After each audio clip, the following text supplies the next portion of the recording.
So we had a vote yesterday as part of the Farm Bill, and it was on whether or not to stop our support for the massacre and the starvation of innocent civilians in Yemen. Now, most Democrats voted the right way, and they even won over a dozen Republicans as well. Over a dozen Republicans in the House crossed the aisle to vote the proper way on this issue. But the bill failed, or I should say that this particular part of it failed. Now, why did it fail? 5 Democrats crossed the aisle to vote with the majority of Republicans to block the House from voting to end U.S. military support for the Saudi massacre of Yemen. So I'm going to get to some more specifics on this in a second, but let's just say that this is not going to stand. We're not going to let this one slip by. And in fact, yesterday, Twitter absolutely lit up after we learned this information, and everybody and their mother started going after these 5 Democrats for being the monsters that they are. And they're 100% feeling the pressure right now. And we need to keep up that pressure until it's crystal clear that they're going to flip their votes, because they are going to flip their votes. We're going to make them flip their votes on this one. We were right there, and it was 5 Democrats who flipped that ruined this vote. This is absolutely necessary. We're talking about tens of thousands of lives that are at risk. So let me give you the specific Democrats that cost us this, and I'll give you their numbers as well, and give them a call and tell them, hey, listen, we're not going to support you. We're not going to vote for you. Your career's going to end, and we're going to be happy about it unless you flip your vote and vote the right way. If you don't vote the right way, you're not going to win your next election. You're going to lose your next election. If you do vote the right way, then we'll support you, but you have blood on your hands right now, and there are children who are dying as a result of this vote that you just cast. I hope you're proud. I hope you're happy. Now, don't do any physical threats or anything like that, but be clear. Hey, listen, you fucked up, and you're going to fix it. And if you don't fix it, okay, then you're done in Washington, D.C., and you're not going to get reelected, and that's the end of the conversation. You think we're playing around with you? We're not playing around with you. So do the right thing, or you're going to lose your job. Do the right thing and do it ASAP. Now, the next time this is supposed to come up for a vote, there's supposed to be a clean vote on this issue alone, I believe, in January, when the Democrats actually take over the House of Representatives. But we're going to apply pressure to these people. Now, also, I should be clear, there were 7 Democrats who abstained, and that's bad enough as it is. But to be fair to them, some of them I just don't think were in Washington, D.C., so that's how it ended up that they abstained. I mean, they should, let's be honest, they should have been there come hell or high water, given how important a vote this is. But two of the 7 who abstained really depressed me. One was Keith Ellison, who normally votes the right way, and the other one was Raul Grajava, who almost always votes the right way. So that hurt. Now, again, to be fair to them, it's possible they just weren't in Washington, D.C., so they abstained, but we could have used them. They should have gotten their asses there, and that's unacceptable. But let's focus our attention and our energy on the people who we know voted the right way, because I'm guessing if Ellison and Grajava were actually in D.C., they would have voted the right way. So take a look at their names and their phone numbers here. We have Jim Costa, 202-225-3341. Al Lawson, 202-225-0123. David Scott, 202-225-2939. Colin Peterson, 202-225-2165. And then this person who sounds fake but is actually a real human being, Dutch Ruppersberger, 202-225-3061. Now, let me say one more thing about that. So definitely call them and be crystal clear. And you got to keep the pressure on. Guys, this is honestly the way that we get change. I know it sounds silly, and I know it almost sounds like slacktivism in a way, like, oh, really, all you're going to do is make a phone call and it's going to change everything? Well, we have the evidence on Medicare for All. There were not that many Congress people that supported Medicare for All, and then after a sustained effort where all you guys got involved and called your Congress people, what happened?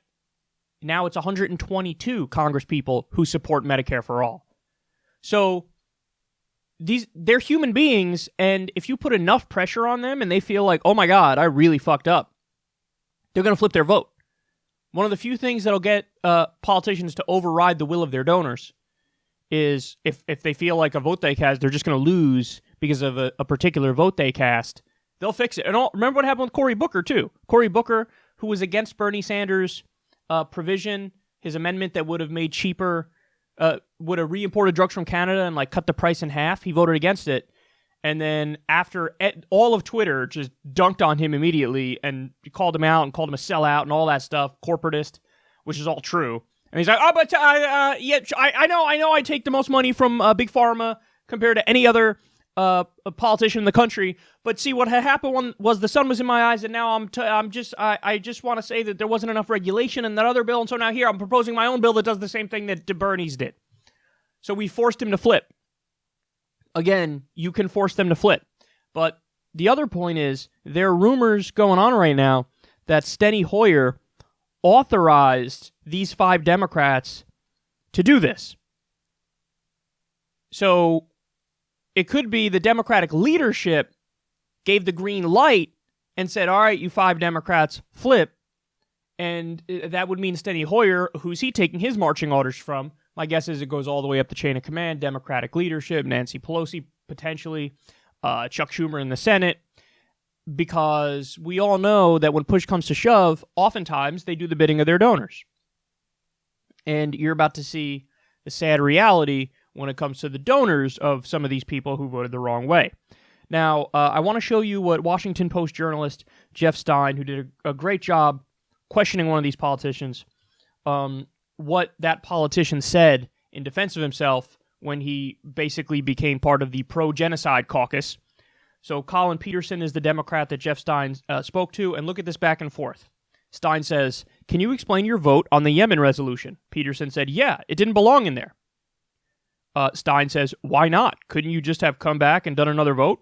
Peterson said, no, we've worked for 2 years on this farm bill, and I'll be damned if I let anybody screw it up. Stein says, do you have any thoughts about the war in Yemen? Peterson said, I don't know a damn thing about it, and it should be in there, and it didn't do anything anyway. That should say shouldn't be in there. Stein says, what do you mean by that? Peterson says, all it did was say they couldn't have a vote or something, didn't authorize anything. It didn't, our party gets off on tangents. It's ridiculous. Now, by the way, what he's saying is not true. Of course, the bill would have done quite a bit. The whole point of this, and, the Senate has already come out on the proper side of this. They've already advanced it, and the numbers were overwhelming in favor of ending the U.S. support for the Saudi genocide. So now they're looking to do that in the House, and he's like, that wouldn't do anything. And then, again, Stein's like, well, do you have any thoughts about the war in Yemen? And Peterson says, I don't know a damn thing about it. You're a congressperson. You don't know anything about what's happening in Yemen right now? You know nothing about what's happening in Yemen. That's beyond unacceptable. 85,000 kids, at least 85,000 kids, have starved to death because of the Saudi blockade that we're backing. And that's not even adding in the logistical support to the military, the weaponry we're giving them, the fact that we know, as a matter of fact, that Saudi Arabia is bombing mosques, they're bombing hospitals, they're bombing schools and open-air markets. The civilian death toll is through the roof.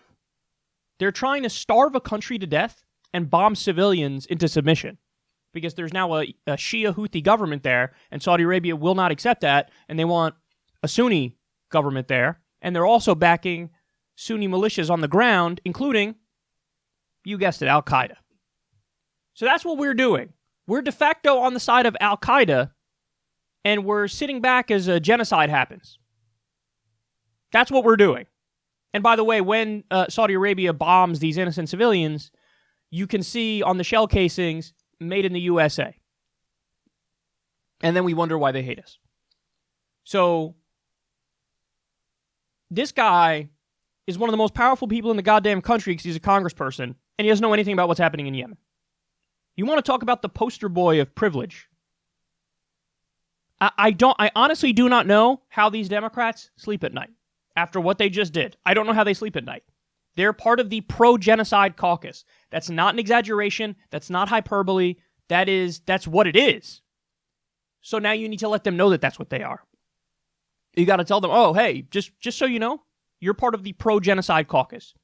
You just voted on the side of genocide. Congratulations. Now, final point here. Take a look at what Waleed Shahid said. He said Dutch Ruppersberger, again, I'll never get over how silly that name is. His top campaign donors might explain why he just voted with the Republican Party to continue the war in Yemen. Top 20 industries contributing to campaign committee and leadership PAC combined. And then you see there, this is for Dutch Ruppersberger. Defense Aerospace took a tremendous amount of money from them. $58,000 basically from PACs, from basically defense contractor aerospace PACs.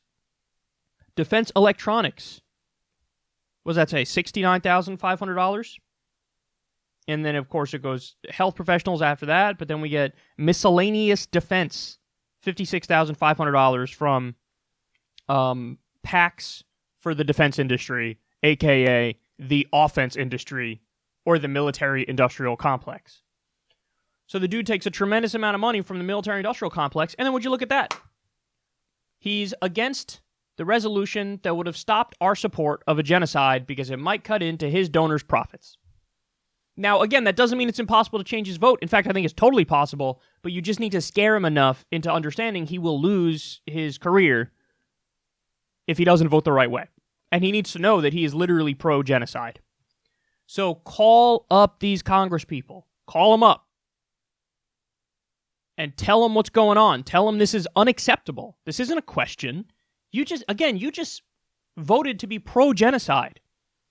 So now you're going to know that, and now you're going to feel the pressure. And you are going to flip your vote. And by the way, also call Steny Hoyer. His number I forgot to add here, but give Steny Hoyer a call. You can look it up on Google, very simple, but call Steny Hoyer and say, you're allowing a clean vote on this in January. Okay? By the way, I don't know how many tens of thousands of people will die between now and January because of what they're doing, because of how they're dragging their feet and how they voted the wrong way. But tell Steny Hoyer you're allowing a clean vote on this in January, and it's going to pass. That's what's going to happen. So you're doing that. I just want you to know that. You're going to allow a clean vote on this, and it's going to pass. That's what's going to happen because you guys are pro-genocide. Literally. Literally, that's what you are. So this is absolutely disgusting. I had that sinking feeling in the pit of my stomach as I watched all this unfold yesterday because they simply do not care and do not know about the lives that they just impacted for the worst and the number of people, including children, that will die as a result of what just happened. They don't know, they don't care, or they do know and they don't care. I don't know how they sleep at night. I just don't. I mean, this is real world shit, and I don't think some of them even know just how much this impacts the world and what this paints the United States of America as. I'm ashamed and I'm embarrassed. And by the way, it really does say something about how corrupt and broken our system is when we have to beg Washington, D.C. to not murder babies in Yemen. But that's where we are.